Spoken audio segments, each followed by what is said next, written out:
Fernando, desenrola um pouco mais aqui esse nó aqui, enquanto eu dou um recado que não precisa gravar.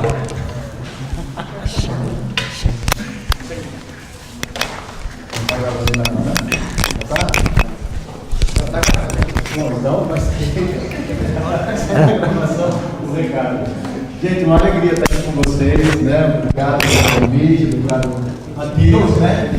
De vez em quando põe uma surpresa na vida da gente, né? Já falo já. Mas para quem não conhece, né? Meu nome é Wagner, tá bom? E eu sou fundador de uma comunidade não tão santa como essa já, né? Mas ainda caminhando, chamada Novo Amanhecer. Fica próximo da Vila Prudente, ali entre a Vila Prudente, do Tatuapé como referência, né? Como referência. Eu quero deixar o primeiro recado assim, aqui para vocês. Dia 17 de março, na nossa comunidade, nós vamos fazer um turismo religioso. Então, o turismo religioso é um momento que a nossa comunidade tem algumas vezes por ano. Esse é o primeiro deste ano. E esse turismo religioso, em que consiste? Nós nos reunimos a partir das 7 da manhã para às 8 horas assistirmos uma missa na capela do Frei Galvão, lá no Mosteiro da Luz. 8 horas tem a missa, aonde Frei Galvão está enterrado lá no mosteiro. Não sei se vocês já viram essa capela, uma capela centenária, ela é do ano de 1734, ela começou a construção, tudo. Foi uma capela que o próprio Frei Galvão construiu, né? Que ele era construtor também, e diz a história que ele saía do Largo de São Francisco e ia a pé diariamente para o Mosteiro da Luz. E lá depois as irmãs que ainda vivem lá hoje, né, em regime de clausura, foi dedicado para elas esse mosteiro. Então, às 9 horas abre lá o Museu de Arte Sacra abre às 9, nós fazemos uma visita com um pequeno monitoramento local ali no mosteiro, no Museu de Arte Sacra. É muito bacana, tem muita história, para quem gosta de arte também, não só a parte religiosa, mas como a parte artística também, das esculturas, do tipo de imagem, né? A gente hoje tem as nossas imagens, assim, mas isso no ano de 1600, 1500, 1700, as imagens eram diferentes, a gente olha assim, a gente até estranha um pouco, mas é muito bacana. Saímos depois de lá, vamos para a Catedral da Sé. Na Catedral da Sé tem uma visita monitorada também. Normalmente tem missa, então a gente consegue fazer bem abaixo ali onde tem a cripta, né? Onde tem os bispos, arcebispos enterrados. Entre eles tem o cacique índio Tibiriçá enterrado lá também, que foi o primeiro índio convertido, né? Que abriu as portas para o trabalho dos jesuítas também. E é uma visita bacana. Depois nós almoçamos, depois do almoço, às 2 horas, a gente tem um monitoramento, uma visita monitorada dentro do pátio do colégio. É maravilhoso, é assim o ápice desse nosso dia. É uma visita muito bacana por toda a história religiosa e cultural também, porque ali nasceu a cidade de São Paulo, né?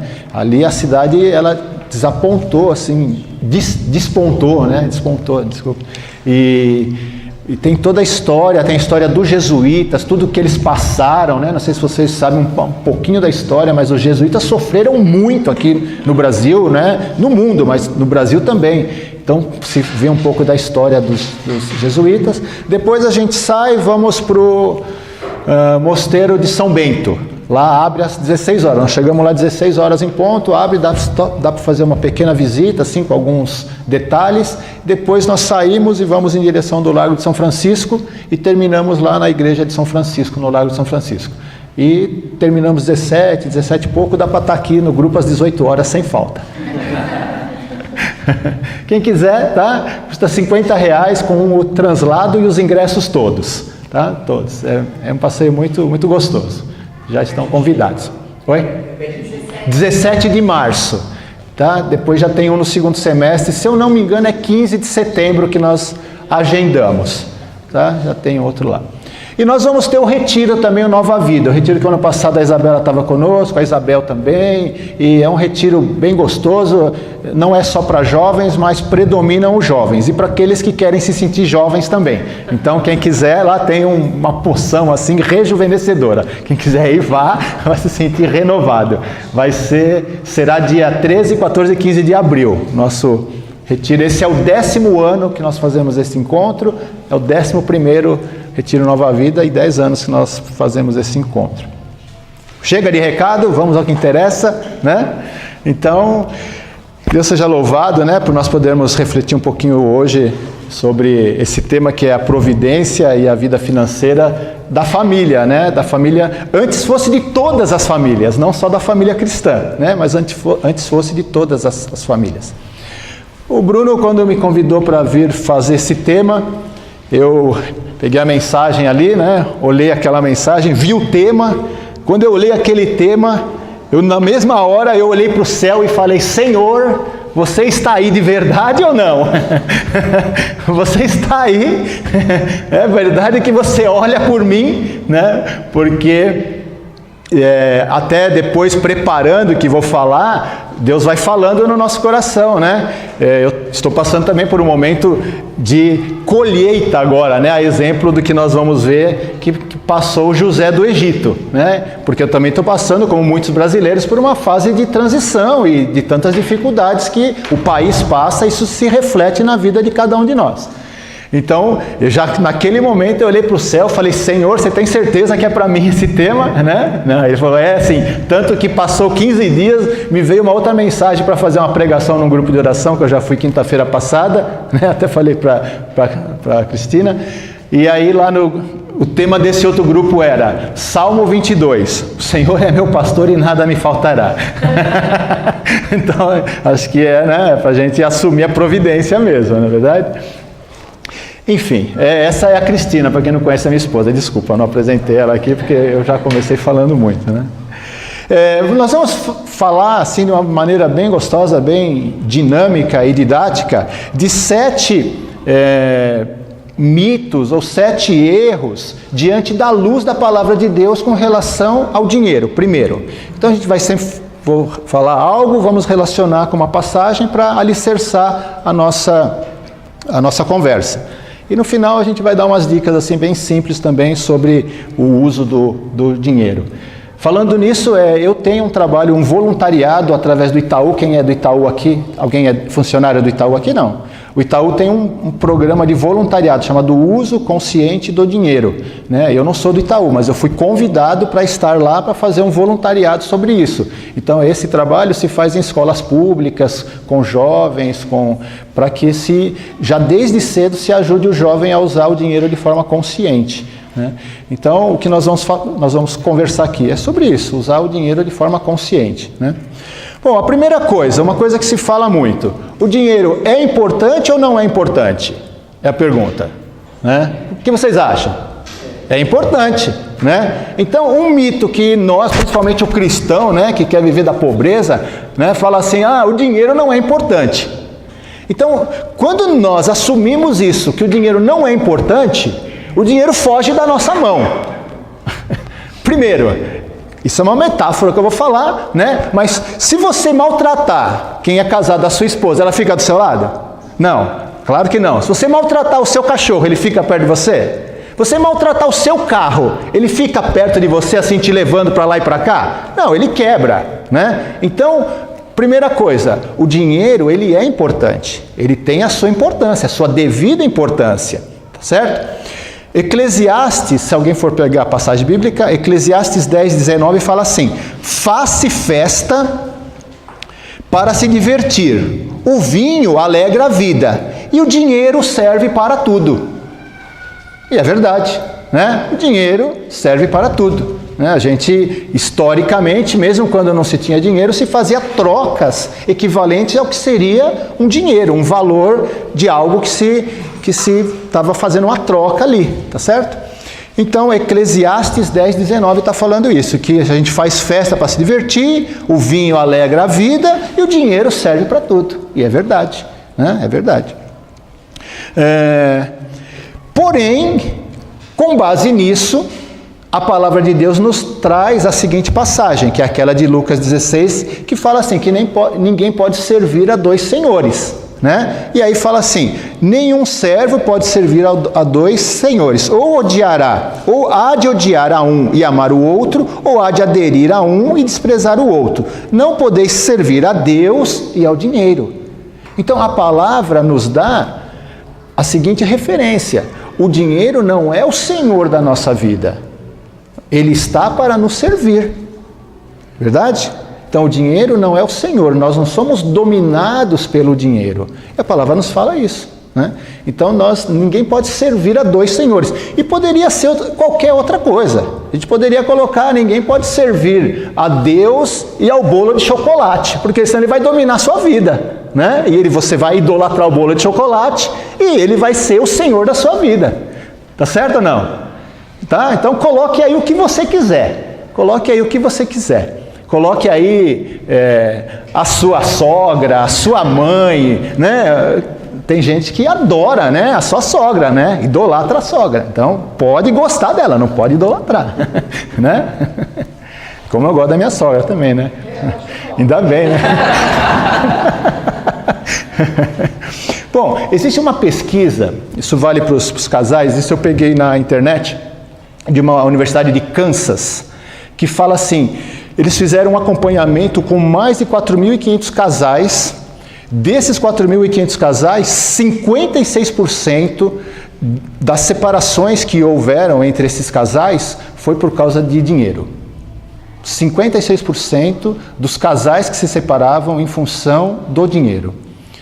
Eu acho que não é o caso de ninguém aqui, e se for, né, busque uma terapia para cuidar. Mas vocês sabem que tem pessoas que são extremamente gananciosas pelo dinheiro.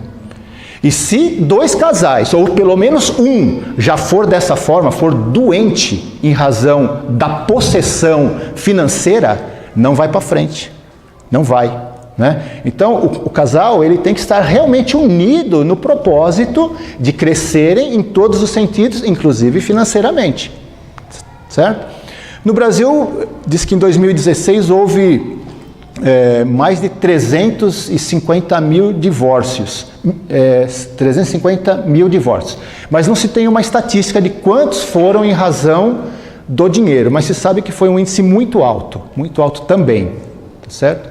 Então, ou seja, muitas vezes as nossas famílias, as famílias que nós conhecemos, quando acima do relacionamento, do matrimônio, está a posse, a possessão, o dinheiro, isso também acaba dando coisa errada, né? A gente acaba tendo, assim, consequências sérias em razão disso, né? Essa semana mesmo, eu atendi uma moça lá que eu atendo nos meus trabalhos de coach lá, e ela veio, a primeira coisa que ela me falou foi de um problema na família. Aquilo estava sendo um peso na vida dela, porque o cunhado fez o sogro comprar uma casa, e aí a casa valia X, e agora já não vale mais X, e um pôs um dinheiro, outro pôs outro dinheiro, e aquilo estava sendo um incômodo, uma dor para aquela pessoa. Aquilo estava doendo na vida dela, né? E a gente tem visto isso mesmo, tantos assim, casais e famílias que sofrem por causa de muito pouco em relação à vida financeira, ao dinheiro, né? E acho que todos nós conhecemos casos assim. Outra passagem que também a gente ilustra nisso com relação a que o dinheiro é importante, mas não para idolatrarmos ele. Mateus 6,21, que todos vocês já conhecem, porque onde está o teu tesouro, aí está o teu coração, né? Então, onde está o teu tesouro, aí está o teu coração. Se o teu tesouro está nas posses que cada um de nós temos, sejam elas muitas ou poucas, nós passamos a idolatrar aquilo. E aí o nosso coração está onde? Está naquilo. Então, é totalmente contrário ao que a gente enxerga, ao que a gente tem na palavra de Deus. Segundo mito é não se apegar ao dinheiro.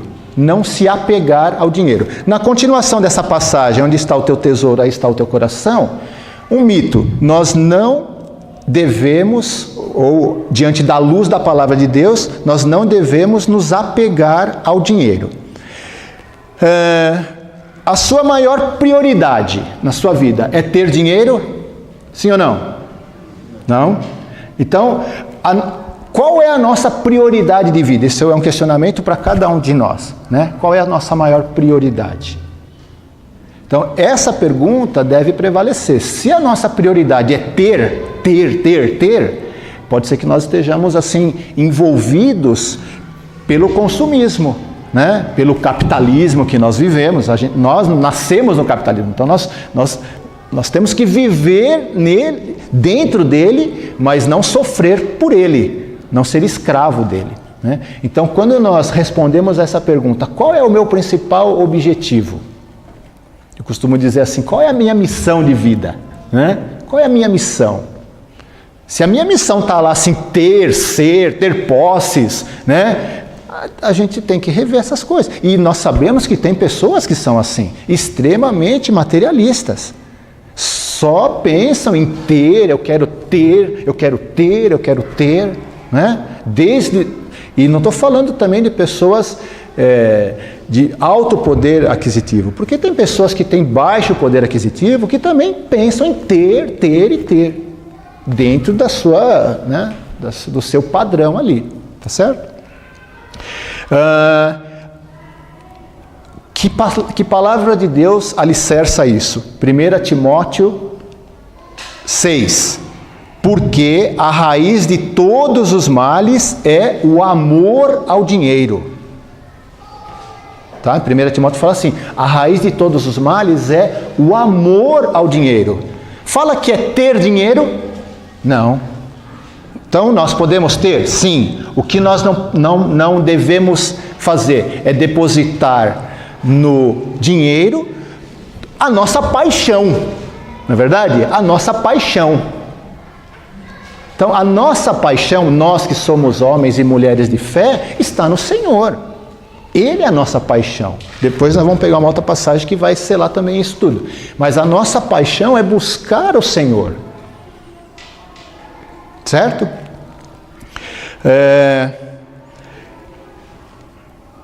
Mateus 6, 19. Aquela passagem que também nós já vimos. Não ajunteis para vós tesouros na terra, onde a ferrugem e as traças corroem, onde os ladrões furam e roubam. Ajuntai para vós tesouro no céu, onde não se consome nem as traças, nem a ferrugem, e os ladrões não furtam e nem roubam.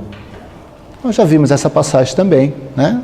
Então, o que o Senhor nos diz? Não, o nosso tesouro não é o tesouro palpável, esse tesouro que nós juntamos aqui com o nosso dia a dia. O nosso tesouro é o tesouro do céu. Esses dias lá na comunidade nós demos uma formação sobre o purgatório lá, né? E nós falamos, qual é o maior tesouro que nós temos que ajuntar? O que vocês acham? Indulgência, né? Para a gente ficar o menos tempo possível no purgatório. Não é verdade? O menos tempo possível. Indulgência, indulgência, indulgência. Porque quando nós estivermos lá, a não ser que aqui tenhamos uns santos que vão passar direto, né? Aí melhor ainda, né? Mas quem não passar direto vai ter que estar diante do Senhor ali, prestando contas das nossas faltas, né? E de uma forma também simbólica, vocês já devem ter visto essa comparação, cada vez que nós pecamos, é um preguinho na tábua, nós somos uma tábua, pecamos, bate um prego nela, pecou de novo, outro prego, alguns mais fininhos, outros maiores, e assim vai, e a tábua ela vai furando e ficando cravada de pregos. Quando nós nos confessamos, o que acontece com os pregos? Sai da tábua. O que acontece com a tábua? Fica furada, né? Diante do Senhor não entra a tábua furada. Diante de Deus vai se apresentar a tábua íntegra, bonita, original. Aonde restaura a tábua? No purgatório. Vai chegar lá no purgatório, vai contar, né? Ó, você tem 1000 furinhos aqui. Aí vamos fazer a contabilidade aqui. Quantas indulgências você guardou? 200, 300, 500? Gente, isso é uma forma simbólica da gente falar, vocês estão entendendo, né? né? Vai chegar lá, vai fazer uma contabilidade, a diferença é o nosso tempo no purgatório. É isso ou não é?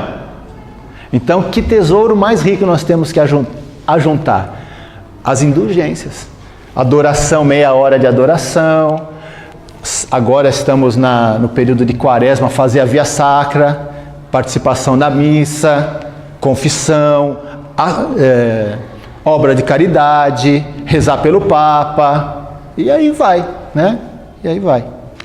Ser santo também, claro, né? Não é só fazer isso e... né? Certo ou não? Então, ajuntar o tesouro no céu. Lucas 12 também está falando assim, ó. E disse então ao povo, guardai-vos escrupulosamente de toda avareza. Guardai-vos escrupulosamente de toda avareza, porque a vida de um homem, ainda que ele esteja na abundância, não depende de suas riquezas. Tá? Lucas 12, 15. E disse então ao povo, guardai-vos escrupulosamente de toda a avareza. Isso é um pecado, né? Pecado capital, a avareza, né? Vocês talvez já tenham visto essa história, ou já lido, né? Isso às vezes passa aí pela internet, eu fiz questão de pegar. No ano de 356 antes de Jesus, houve um imperador que foi Alexandre o Grande. Já ouviram falar dessa história? Alexandre.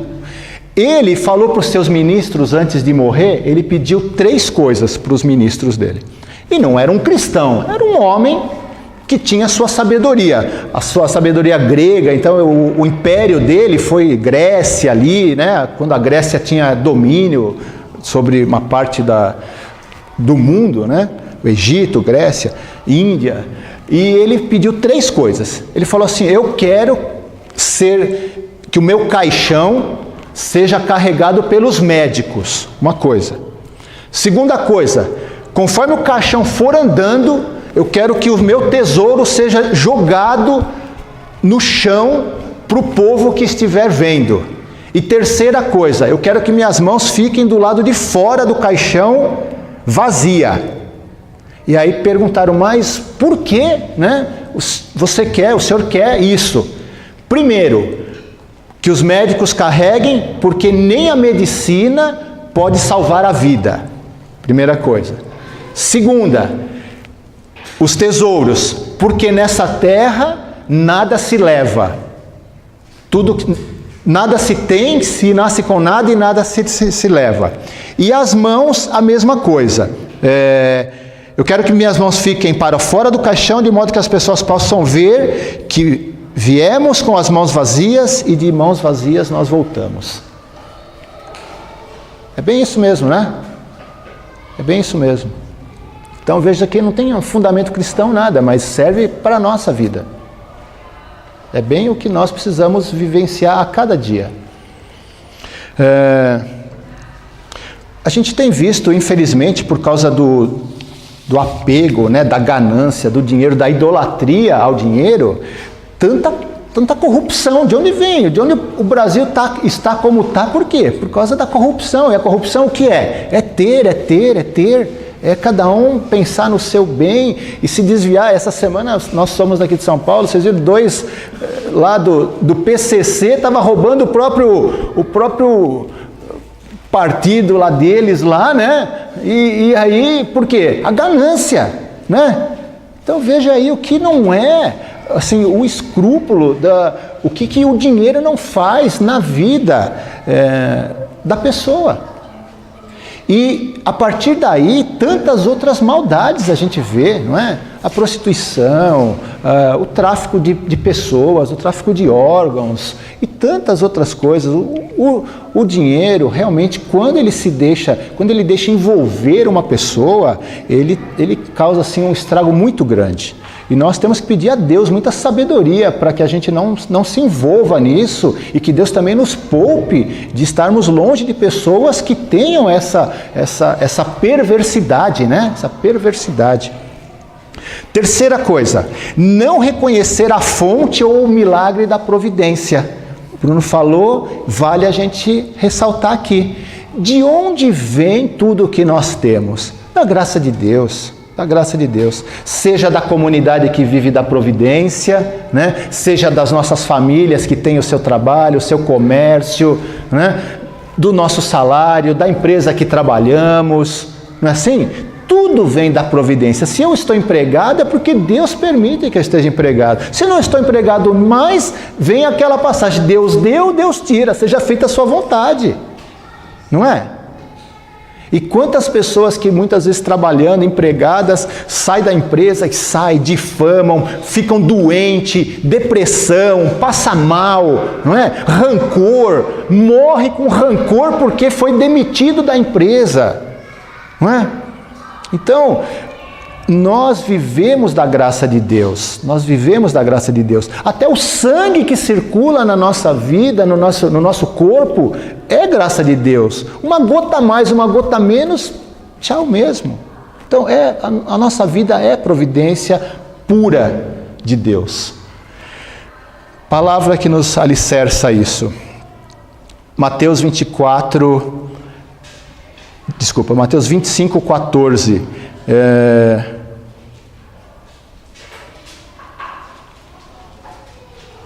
Pensei que era outra passagem, mas vou pegar essa primeiro aqui. Essa passagem, Mateus 25, 14, é a passagem dos talentos, exatamente.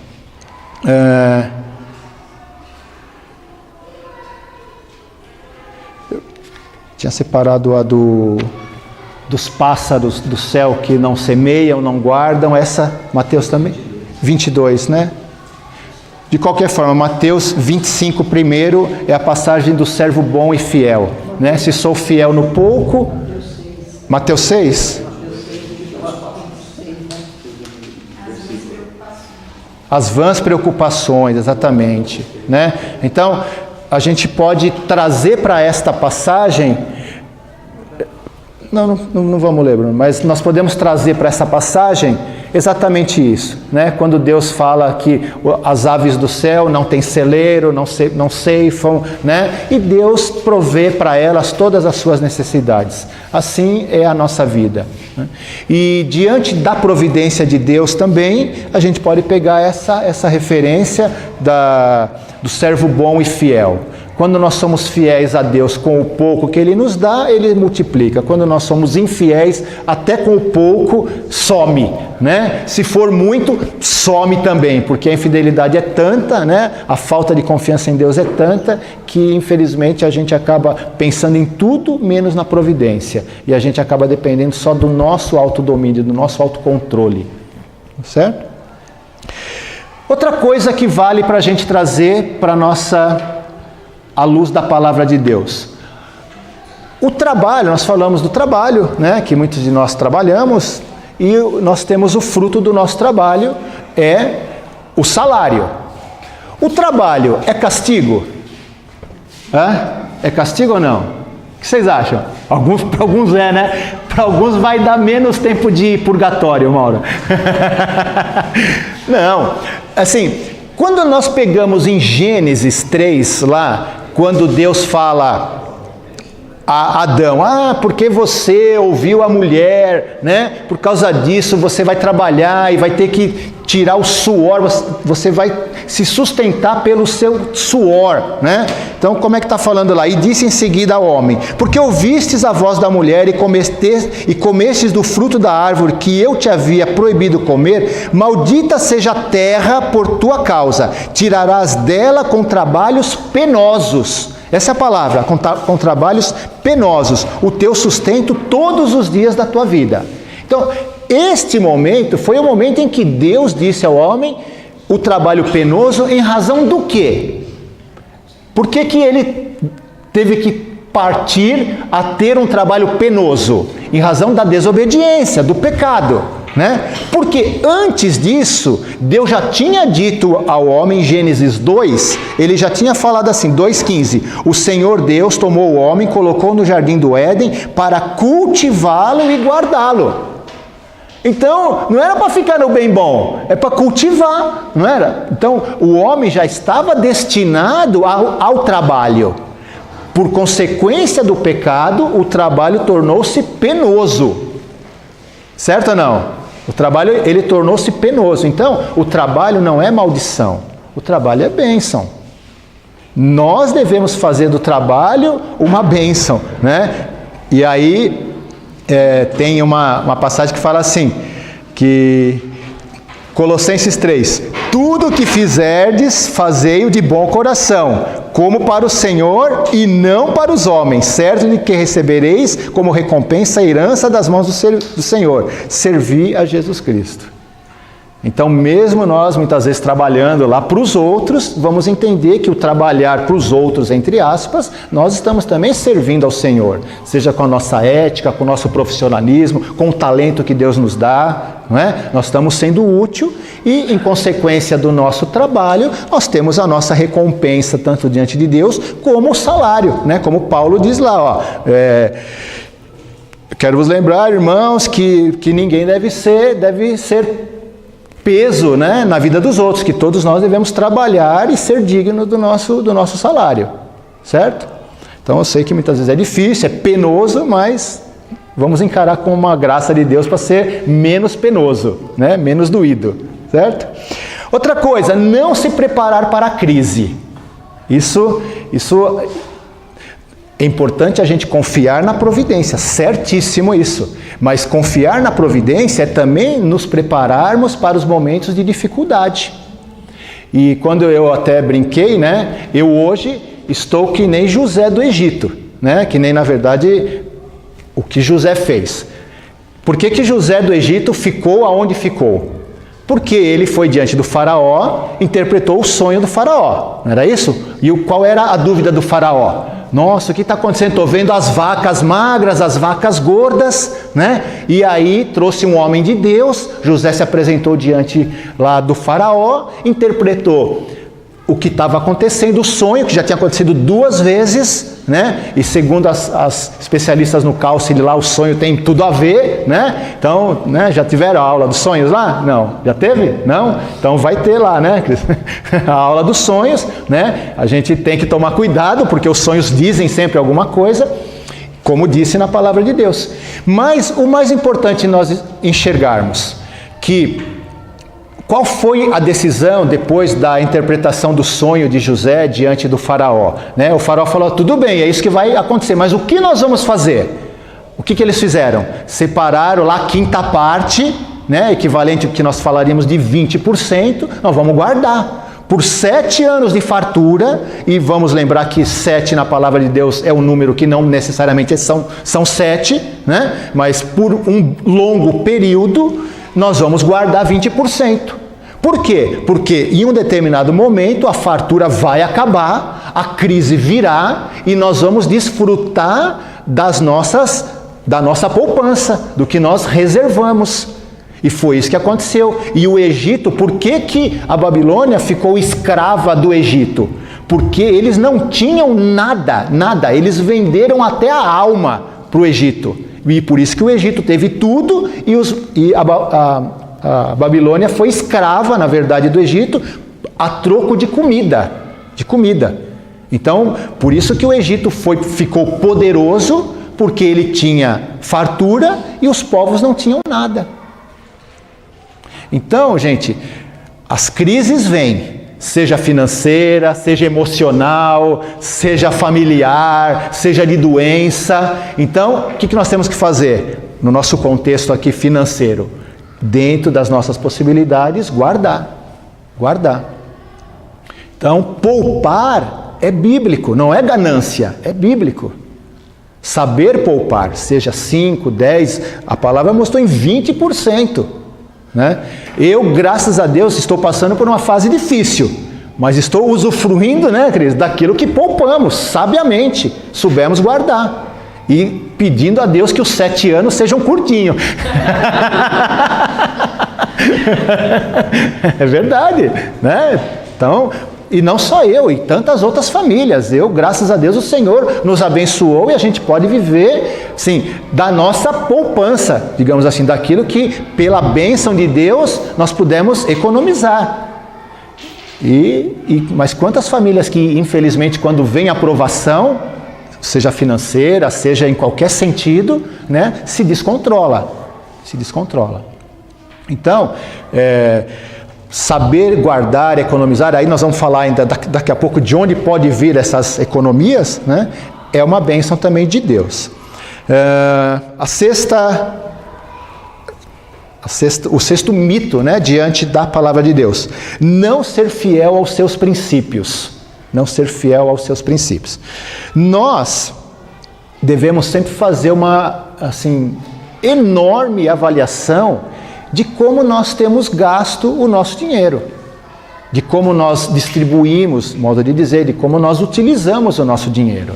Daqui entra o controle financeiro, seja ele através de uma planilhazinha, algo muito simples, muito simples. Hoje, para quem tem mais facilidade, tem alguns aplicativos que fazem esse controle, ou pode ser no papelzinho lá, como muita gente já fez aqui. Vamos ver o que entrou, o que saiu, vamos fazer as contas, né? Então, vamos ver aonde nós estamos gastando, e a melhor forma de verificar os nossos gastos é realmente sermos fiéis a tudo que nós gastamos, para enxergar, porque tem gente que às vezes recebe o seu salário e fala assim: nossa, eu recebi, o dinheiro foi embora, né? Nem vi aonde gastei. Então, para que essa frase não faça parte da nossa vida, é importante que tudo, até o cafezinho que se toma, o doce, qualquer coisa, é dessa forma que você vai ter uma visão geral de onde está indo efetivamente os seus gastos.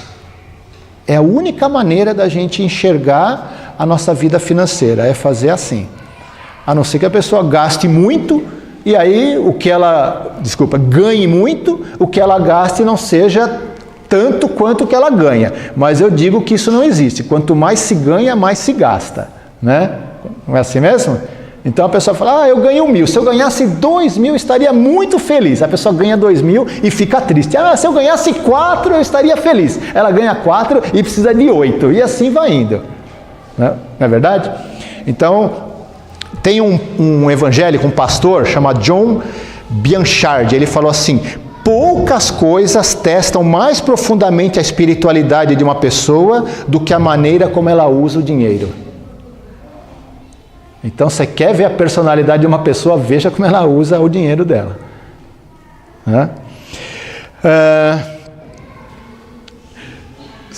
Vamos pegar um exemplo de princípio, e essa vai fechar também a passagem para isso, né? Que os nossos princípios. Vocês sabem da história de Salomão. Salomão, diante de Deus, podia pedir o que ele quisesse, não foi isso? E o que ele pediu a Deus? Sabedoria. Então, Deus falou assim: diante de tudo que você poderia pedir, você poderia pedir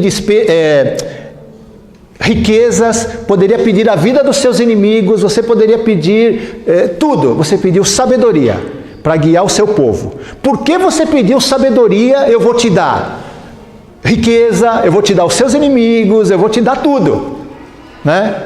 Então, quais são os nossos princípios? Buscai o reino de Deus em primeiro lugar, e tudo mais vos será acrescentado. E tudo mais vos será acrescentado. Mateus 6,33, essa passagem, né? Buscar em primeiro lugar o reino de Deus e tudo mais vos será acrescentado. Então, eu tenho certeza que este é o nosso princípio. Dos nossos princípios também vem a educação dos nossos filhos. A forma como eles aprendem desde cedo a trabalhar o dinheiro, sem esbanjar, saber que o dinheiro ele é algo difícil de se ganhar, né? Muito fácil de se gastar, mas difícil de se conquistar. Daí vem a forma como a gente, o padrão de vida que nós queremos ter, não querer ser o que nós não somos efetivamente diante de situações financeiras, né? Esnobar, tá certo? Então daí vem os nossos princípios. Então os nossos princípios e os nossos valores ditam a forma como a gente vive. Deve ditar, principalmente nós que somos pessoas de fé. Tem o sétimo mito aqui vem assim, que é um erro nós pensarmos que não devemos fazer doações. Nós devemos dar, né? Já falava a música lá de São Francisco, né? Pois é dando que se recebe. Eu não sei se ele queria falar ali necessariamente de dinheiro, mas a gente poderia tomar aqui para nosso contexto, né? Pois é dando que se recebe. Provérbios 11 tem uma passagem que fala assim, 11, 25. A alma generosa será acumulada de bens, e o que largamente dá, largamente receberá. A alma generosa será acumulada de bens, e o que largamente dá, largamente receberá.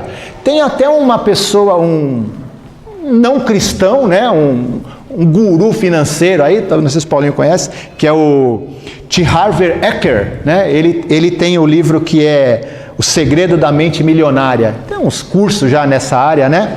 Ele fala em 5 pilares da vida financeira. 5. Então ele fala assim, um deles, que a pessoa deve gastar, né, para quem tem, poupar, nós falamos aqui, investir, ganhar, claro, né? Primeiro de tudo é ganhar, e o último de todos, dos pilares dele, doar. Então ele nem é um homem de fé, mas ele diz que é importante doar, fazer o ato da doação, né? Então eu tenho certeza que todos nós já exercitamos isso, mas é importante que a gente tenha também o ato de doar, que não seja um ato penoso, que não seja uma obrigação, mas que seja um ato de generosidade. Entre uma dos atos da nossa quaresma, um deles é doar, né? É fazer no momento a oração, a caridade, né? E o jejum. Isso, e a esmola, né? Essa era a palavra. Certo? Então daqui saíram os nossos 5 mitos, né? Aquilo que a gente deve vivenciar diante da palavra de Deus. Para já ir finalizando, eu quero deixar aqui 5 dicas para a gente não gastar o dinheiro à toa, né? Vai ser bem rapidinho. Primeiro, a gente deve livrar-se das compras por hábito. Eu vou entregar minha mulher aqui agora, né?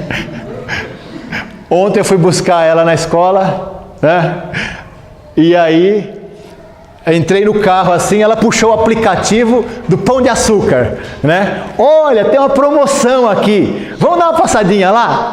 Uma que a gente estava tarde, não...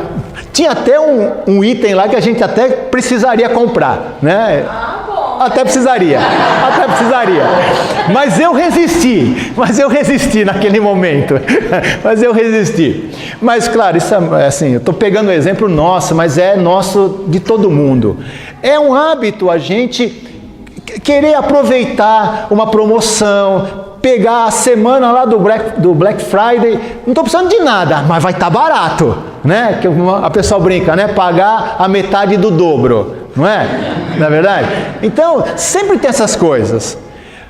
Ah, porque a loja põe lá, né? Tem o Paulinho aqui que é especialista, já está sendo, né? Especialista nisso que a gente chama de gatilho mental. Põe uma frase ali, a pessoa bate o olho ali, pronto. Nossa, tá barato. Nem tá tão barato assim, mas na nossa cabeça está barato. Então, existem algumas compras que nós fazemos porque nós precisamos, por necessidade nossa, das pessoas que convivem conosco, tudo, mas a gente tem que tomar muito cuidado, principalmente quem tem o orçamento apertadinho, de não gastar por impulso, tá certo? De não gastar por impulso. Então, o que a gente tem que fazer? Segunda dica, descobrir qual é o nosso gatilho que nos impulsiona muitas vezes a uma compra. E a maioria das pessoas tem esse gatilho no seu emocional. Compra alguma coisa, sente um prazer, e isso tem um neurotransmissor que explica isso, que é a dopamina. A dopamina é um hormônio do prazer. Então tem pessoas que têm muito mais prazer em comprar do que qualquer outra coisa na vida. Qualquer outra coisa. Depois de um dia de compra, o sorriso está desse tamanho, né? Então, para quem vai fazer compra no shopping, que precisa ir no shopping, isso é outra dica que eu já vou falar aqui, né? Eu indico nesse dia você levantar cedo, faça uma caminhada no parque, né? Se exercite, que a dopamina vai subir, faça uma boa alimentação que substitui esse bem-estar das compras, e quando você for no shopping você vai comprar menos, né? Porque a dopamina já vai estar mais alta no seu organismo em razão de uma atividade física, da alimentação que você fez, no momento mais sadio do que querer se realizar pela compra. Terceira coisa, não ir no shopping à toa. Vamos dar uma passeadinha no shopping, né? Isso é um negócio assim, não é só nosso de paulistanos aqui que temos shopping em cada esquina. Isso, qualquer lugar tem gente que vai dar uma passeadinha no shopping. E se não é o shopping literalmente como nós falamos, é naquela loja que sempre sabe que tem uma oferta, né? Se você...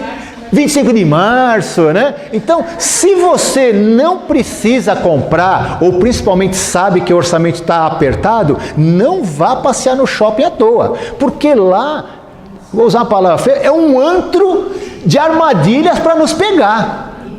É verdade, gente. Veja lá quanta coisa que é para nos pegar. No sentido assim, você tem que ir lá para gastar, você não pode ir lá passear. Passear lá, você só de passear já vai gastar com o estacionamento, né? E alguma coisa, por mais que você não vai fazer nada, vai sair com uma sacola. Não é assim mesmo? Então, isso vale para todo mundo, nem só para quem está com orçamento apertado, para todos nós. Não vá no shopping à toa. Porque não só o shopping, mas todo ambiente onde a compra é para que a gente seja seduzido, né? A gente tem que tomar cuidado. Resista, né? Essa São Miguel Arcanjo que nos proteja do inimigo. Bom, hoje em dia, a Cristina também, isso é uma coisa que a gente sempre assim, ressalva ali, que é usar o cartão de crédito. Então muita gente usa porque acumula milhagem, essas coisas todas, pontos, né? Mas a melhor forma da gente ainda é, a não ser que a pessoa seja muito regrada com relação aos seus valores, a entrada e saída, e saiba controlar o uso do cartão de crédito. Então só use o cartão em último caso e com muita segurança. Fora isso, ainda vale a receita. Pagar com o dinheiro que está na conta através do débito e ir debitando lá, fazendo a conta. Eu tinha 10, eu gastei 2, ficou 8, eu vou gastar 1, vai ficar 7, e vai fazendo a continha lá, para gastar o que tem, ou dinheiro mesmo. Então você sabe que no seu orçamento, aquele mês sobrou R$200, esses R$200 é extra. Aí você tem esse dinheiro na mão e gaste ele. Não passe o cartão, porque o cartão muitas vezes, assim, muitas pessoas perdem o controle, principalmente quando começa a parcelar, né? Porque pagou um mês a primeira, para o segundo orçamento já não era o mesmo, principalmente quem tem às vezes salário móvel, depende de salário móvel, essas coisas todas, né? Então essa é a dica. Muito cuidado com o cartão de crédito, usar o máximo possível débito e dinheiro para quem tem mais facilidade. Tem uma regrinha, quinta regrinha para terminar, é o seguinte, é a lei das 24 horas. O que é isso? Você pensou em comprar algo. Esses dias eu tenho um caso lá dentro de casa, do meu filho. Aí ele foi no shopping e aí, para variar, gastou, né? Mas gastou o quê? Ele foi lá, a minha filha falou, pai, o Vitor comprou um patins. Eu falei, nossa, o meu filho comprou, o Vitor, comprou um patins no shopping. Eu falei, nossa, gastou caro, pagou caro, né? Pagou caro. Quando chegou em casa, eu falei, filho, você comprou o patins no shopping, né? Não estava caro? Né? Ele falou, não, eu já tinha visto o preço, eu já sabia quanto era, e eu fui no shopping não para isso. Mas quando eu cheguei, o preço estava muito bom, muito mais abaixo do que o que eu já tinha visto. Então, o que é a regra? A regra do dia seguinte foi pego por uma compra meio de impulso. Vamos martirizar as mulheres que gostam de sapato aqui, né? Parou lá na frente da vitrine, olhou aquele sapato, que bonito, o preço tá bom, né? E aí vamos olhar para aquele sapato e falar assim, a mulher já quer entrar logo para comprar. A lei da 24 horas, o que faz? Você não compra naquela hora. Olha, veja se é aquilo mesmo, vai para casa. Chegando em casa, se o sapato está martelando na sua orelha ali, realmente eu precisava daquele sapato, ele vai me fazer falta, porque o único que eu tinha equivalente, né, porque tem um para cada estilo, né? O único que eu tinha equivalente, ele já está ruim, está me machucando, eu estou precisando, volte no dia seguinte. Agora, se a ideia sair, parar de martelar na cabeça, é porque ia ser supérfluo, né? Porque ele quer me levar em loja longe, gente, é para não voltar. Para não voltar no dia seguinte. Mas homem também gosta de comprar coisa para carro, gosta de, né, ir lá. Então a gente é uma brincadeira, né? Mas poderia ser com qualquer um. Então é a lei das 24 horas. Olhou alguma coisa ou pesquisou pela internet alguma coisa, viu lá que você precisa mesmo, veja se aquela necessidade ela se faz presente ainda na sua vida no dia seguinte. Se precisar mesmo, uma boa consulta e aí pode comprar sem peso na consciência. A palavra é essa mesmo. Amém, gente? E lembrando que, claro, a vontade de Deus é que a gente possa fazer tudo isso sendo agradável a Ele, servindo a Deus, né? Não colocando nenhum desses valores materiais acima de nada, né? Buscar sempre a moção e a unção de Deus para a nossa vida, e vale para fechar. Buscar em primeiro lugar o reino de Deus e tudo mais nos será acrescentado. Amém? Louvado seja nosso Senhor Jesus Cristo, para sempre seja louvado.